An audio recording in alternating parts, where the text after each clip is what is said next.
This puree will eventually become vegan leather. It's made from thousands of mangoes that would otherwise be thrown away. Now, this waste can be used to make wallets, handbags, and shoes. But can it compete with the massive leather industry? We visited the headquarters of Fruitleather in the Netherlands to find out. Fruitleather collects around 1,500 mangoes each week from a Dutch importer. The quality control requires that we cut the mangoes. We cannot sell them anymore. So I wanted to have an outlet for that instead of just throwing it away like trash. It's a win-win, as we receive the waste from them for free, and they don't have to pay anymore to get rid of their mango waste. Back at their studio, co-founders Hugo and Koen start making the leather. First, a machine de-stones the mangoes, and then crushes the fruit into a pulp. The mixture pumps through a tube into a large vat. Next, Hugo mixes several additives that will turn the mango pulp into a leather-like material. I'm checking if our measurements are right. My meter tells me that I have to add a little bit more of our additives. Perfecto. When it looks right, Hugo pours the mixture onto metal baking trays and smooths it out to create an even thickness. Then, the trays go in a dehydrator overnight. Before we dry it, it always has this light creme color. But after we dry it, it tends to look very different based on the type of mango that we use. So, for instance, a Palmer mango will give a more brownish material. Keith mango will give a more black material. Finally, the sheets go to a leather finishing facility to be coated in a protective glaze. Rico and his family have been in the leather business since 1952, but this is the first time they've processed vegan leather. We use the same process, but it's different material, so it responds differently to heat or to the finishing products we use. First, he measures the thickness of each sheet. Then, they mix resins to make the coating. And it makes a little film on top of the sheet, so it will be protected from the elements. A machine presses a thin layer of protective coating onto the leather. When the sheets pass through, they go onto a conveyor, and that will roll into an oven. The 100 degrees Celsius heat helps the coating dry. Then, the sheet hangs on racks to cool and dry completely. Each one undergoes this process multiple times to make it more durable. Next, another machine applies heat and pressure to combine the layers of coating. The final step is the design. This embossing machine can make the leather look and feel like animal skin. Then, the leather is sold to designers around the world.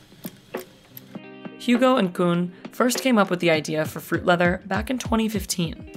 We wanted to turn something valueless into something that has value. Eventually, with a lot of experimenting, we came up with the material that we have today. A big part of this process was deciding which fruit to use. When we first started, we didn't know that a certain fruit might lead to better material. Actually, in such a way that we even tried processing watermelons. Turns out there's not a lot of fibers inside watermelon, it's mainly water. They settled on mangoes because the fruit was easy to work with. Later we found out how much mango Holland actually imports. More than half of the mangoes in Europe are imported or traded by the Netherlands. And around 12% of food in the Netherlands is wasted. We are able to get a very large amount of resource to make our material. That is why we decided to stick with the mango. Hugo and Koen also want to reduce emissions another way. We saw that all kind of chemicals were being used to tan the leather with all CO2 that comes from the tanning process. The chemicals used to tan leather can be toxic to both humans and the environment. There's also the methane emissions that come from raising cattle. If we reduce the number of cows, then we also reduce the amount of greenhouse gases. But some experts say it's not that simple. leather is not primarily what's driving the cattle industry. And I think that there's a pretty compelling argument to be made that as long as beef production is still continuing, that we should make use of these hides.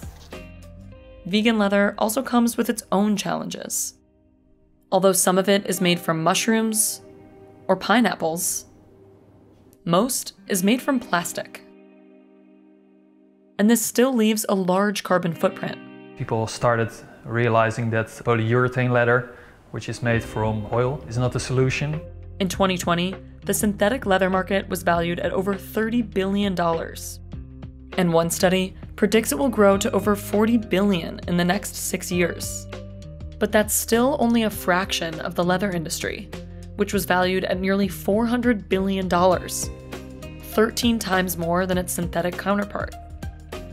We do need these new alternative materials that have just a different environmental profile and hopefully a smaller carbon footprint.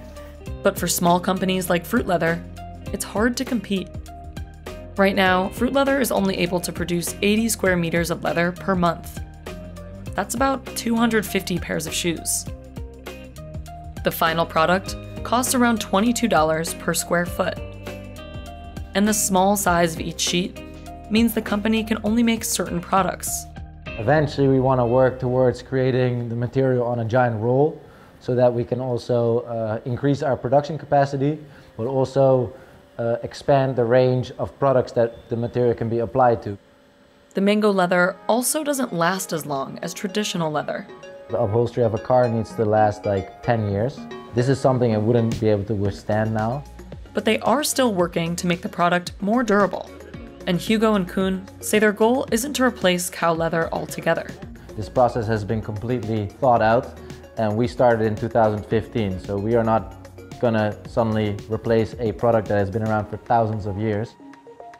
Still, they are aiming to make leather production easier on the environment, one mango at a time.